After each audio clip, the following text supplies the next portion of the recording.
పరమశివుడు పార్వతీదేవితో అంటాడు, ఓ పార్వతీ, కాశీపట్టణానికి ఉన్నటువంటి వైభవం ఏమిటో తెలుసా?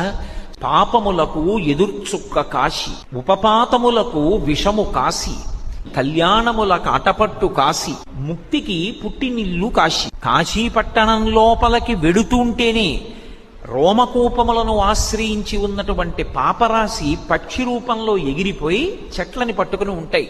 మళ్లీ వాడు బయటికి వస్తాడేమోనని 9 రాత్రులు కాశీపట్టణంలో ఎవరు పులిమేర దాటకుండా గడుపుతారో ఇక వాడు మళ్లీ 9 నెలలు అమ్మ కడుపులో పడుకోవలసిన అవసరం పోయింది. కాబట్టి ఇక ఆ పాపములు ఆ వ్యక్తిని పట్టుకుని ప్రయోజనం ఉండదు. కాబట్టి ఇక ఆ పాపములు అక్కడతో వెళ్ళిపోతాయి, ఇక వ్యక్తిని పట్టుకోవు. అందుకే కాశీపట్టణంలోకి ప్రవేశించాలంటే కాలభైరవుని యొక్క అనుమతి ఉండాలి. అటువంటి వైభవం కలిగినటువంటి కాశీపట్టణం పాపములకు ఎదుర్చుక్క కాశీ.